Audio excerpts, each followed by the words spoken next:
हमारे देश में हम लोग को जब पैसे की ज़रूरत होती है तो हम लोग बैंकों के पास जाते हैं, चाहे वो एसबीआई में जाइए, पीएनबी में जाइए, बैंक ऑफ बड़ौदा, यूको, जितना भी आपको कमर्शियल बैंक में जाना है आप जा सकते हैं।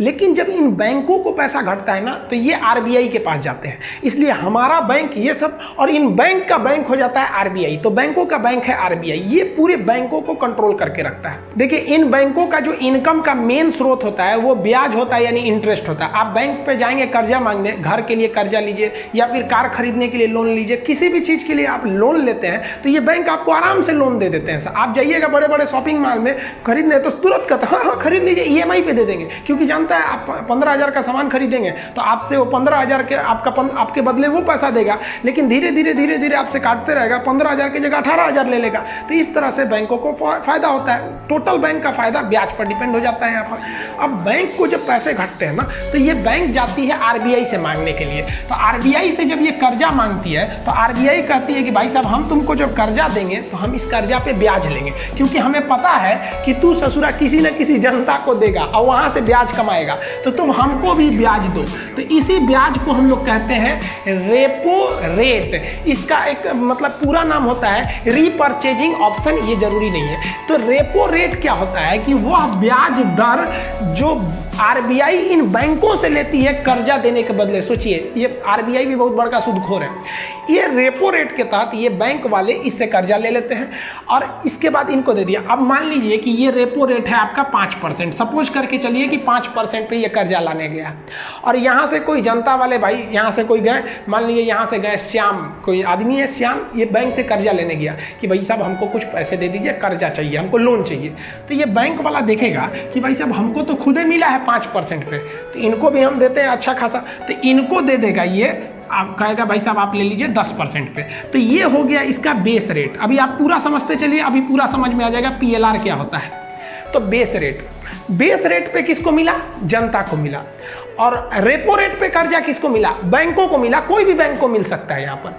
तो अब बताइए, ऐसा पागल कोई मैनेजर होगा क्या जो बेस रेट को रेपो रेट से कम रखे, यानी 5% में ला के इनको 2% पे देगा? बैंक बिक जाएगा, वहाँ पे दिवालिया हो जाएगा बैंक वहाँ पे। तो ये बेस रेट हो जाते हैं। अब इनको जो भाई साहब को कर्जा मिला, मान लीजिए ये 1 लाख रुपये लोन लेके आए, तो इनको ये 1 लाख रुपये पर कितना ब्याज देना है? 10%, यानी 1 लाख रुपया लेके आएंगे, 1 साल बाद उस पर 10% ब्याज लगेगा। बैंकों का ब्याज सालाना लगता है। अब आप सोचिए, 1 साल बाद बैंक उनसे कहेगी पैसा दे दीजिए हमको, 1 लाख वो दीजिए, 10% ब्याज यानी 1,10,000 दीजिए। तो ये भाई साहब के जेब में कितना पैसा आ गया? 1 लाख रुपया आ गया।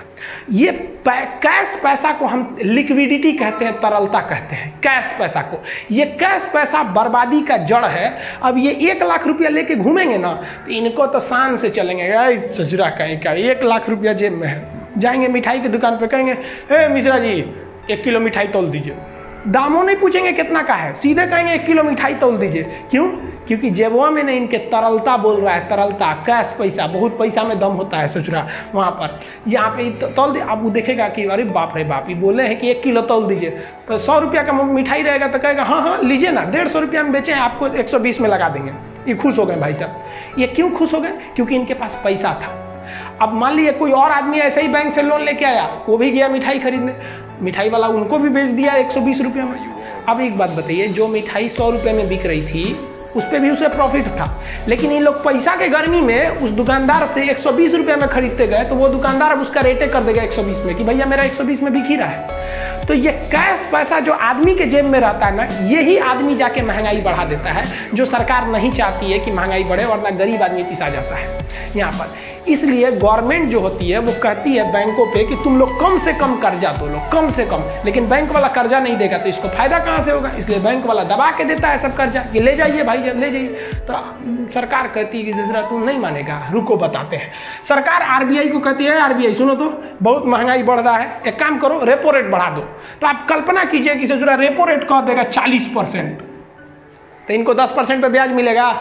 अब इनको कितना पे मिलेगा भाई ब्याज? अब इनको 40 लिया है तो कहेगा लो भाई 50% पे ब्याज। अब अब 50% पे कोई आपको ब्याज देगा कि 1 लाख रुपया लेंगे तो हम आपसे बदले में 1.5 लाख लेंगे, कोई कर्जे नहीं लेगा, हम ऐसे ही रहेंगे, नहीं मिठाई खाएंगे, चलेगा। अब बेचारा बैंक गए थे, कर्जा दे दीजिए, तो कहा कि 50% ब्याज, भाग आएगा मिठाई की दुकान पे, कहना मिश्रा जी मिठाई नहीं खरीदना है।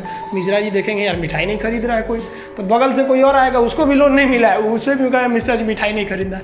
मिश्रा जी कहेंगे मेरा मिठाइया कोई नहीं खरीद रहा है, महंगा हो गया है का मिठाइया यहाँ पे, तब वो मिश्रा जी ने मिठाई का रेट नीचे कर देंगे। रीजन समझिए आप कि किसी भी अर्थव्यवस्था में यदि आपके पास पैसा है तो आप मोलाई करना छोड़ देंगे, आप किसी भी चीज़ को आराम से खरीद लेंगे। आप देखिएगा मॉल में छोटे मोटे आदमी नहीं जाते हैं, मॉल में शॉपिंग करने, खरीदारी करने बड़े लोग जाते हैं, उनके पास कैश पैसा है, तरलता, मोलाई नहीं करते हैं, सीधे जाकर भाई बिलिंग करो दे दो यहाँ पर। तो महंगाई को कंट्रोल करने के लिए आरबीआई के पास एक रेपो रेट नाम की चाबी है। तो अब आप ये समझ गए कि रेपो रेट यदि बढ़ गया तो समझ जाइए आपको लोन बहुत महंगा मिलने वाला है, और अगर रेपो रेट घट गया तो समझिए कि आपको लोन बहुत सस्ता मिलने वाला है। तो मोदी जी ने कहा था ना कि कोरोना के वजह से हम आरबीआई से कहते हैं कि अपनी मौद्रिक नीतियों को सख्त न करें, यानी अपना रेपो रेट कम कर दो, ब्याज कम मिलेगा, आप आराम से जाके बैंक से लोन ले लीजिए, आपका जो बिजनेस चौपट हुआ था नया बिजनेस खोल सकते हैं। अब ये रेपो रेट जो होता है वो 2 से 14 दिन के लिए दिया जाता है, लेकिन कभी कभी बैंकों को केवल 1 दिन के लिए पैसे की ज़रूरत पड़ती है या ओवरनाइट पैसे की ज़रूरत पड़ती है, तो वो रेपो रेट पे नहीं लेता है, वो तत्काल पैसा लेता है, उसे कहते हैं MSF, मार्जिनल स्टैंडिंग फैसिलिटी। तो देखिए जब आरबीआई इन किसी भी बैंकों को केवल 1 दिन के लिए कर्जा देती है ना, तो उस पर जो ब्याज लेती है उसे हम कहते हैं मार्जिनल स्टैंडिंग फैसिलिटी, MSF। कहेगा कि 1 रात के लिए जो ब्याज लेती है उसे क्या कहते हैं, MSF। 2 से 14 दिन के लिए अगर ब्याज दी तो उसे क्या कहते हैं, रेपो रेट। जनरली सबसे ज़्यादा अगर बैंक लेते हैं सब तो रेपो रेट लेते हैं, क्योंकि बैंकों के पास ऑलरेडी इतना ग्राहकों का पैसा आते रहता है कि उन्हें लेने की ज़रूरत नहीं पड़ती है, कभी कभी खरमास वगैरह में लेना पड़ता है ताकि लोगों के पास उतना पैसा नहीं रहता है। तो 2 से 14 दिन, लेकिन 14 दिन से ज़्यादा के नहीं, यानी लॉन्ग टर्म के लिए अगर आपको पैसा चाहिए इन बैंकों को आरबीआई से, तो आरबीआई उस पे जो ब्याज लेती है लॉन्ग टाइम के ब्याज को उसे कहते हैं बैंक रेट। ये रेट हमेशा चेंज होते रहते हैं, साल में ये 4 बार तो इनको चेंज होना फिक्स है, इसके अलावे भी कभी कभी साल में ही ससुरे 8 बार चेंज हो जाते हैं। तो ये अक्सर चेंज होते रहते हैं सब। तो हम यहाँ जो आंकड़ा रखें MSF 4.65, तो ये कभी भी चेंज हो सकते हैं। तो आप बाबू इसको ध्यान से समझिएगा, मजबूरी है तो हमेशा चेंज होते रहते हैं सर, आरबीआई के हाथ में। अभी हम बता रहे हैं कल बदल देगा, तो आप कहिएगा सर आप इतना बताए थे इतना हो गया, तो ये बहुत फ्लैक्चुएट करते रहते हैं। तो आप इस पर नहीं जाइएगा, आप कंसेप्ट समझिए। कहेगा क्वेश्चन कि अति अल्पकालीन यानी 1 रात के लिए अगर पैसा लिया किसी बैंक ने आरबीआई से तो कौन सा ब्याज लेगा, तो MSF। 2 से 14 दिन के लिए अगर आरबीआई ने कर्जा दिया तो कौन सा ब्याज लेगा, रेपो रेट। और दीर्घकालीन कर्जा दिया यानी 14 दिन से ज्यादा के लिए दिया आरबीआई ने किसी भी बैंकों को, तो उसको क्या कौन सा ब्याज लेगा, तो बैंक रेट। बीपीएससी के एग्जाम में पूछा था कि अल्पकालीन यानी कम समय के लिए कौन सा होता है, तो रेपो रेट। अति अल्पकालीन सबसे कम समय के लिए MSF होते हैं सब। तो MSF का जो रेट होता है वो रेपो रेट से ज्यादा होता है क्योंकि इमरजेंसी में मांगने गए। कहेगा कि आरबीआई सबसे ज्यादा कौन से रेट का प्रयोग करती है, तो आप कहेंगे कि रेपो रेट का प्रयोग सबसे ज्यादा किया जाता है। अब ये समझिए आप ध्यान से।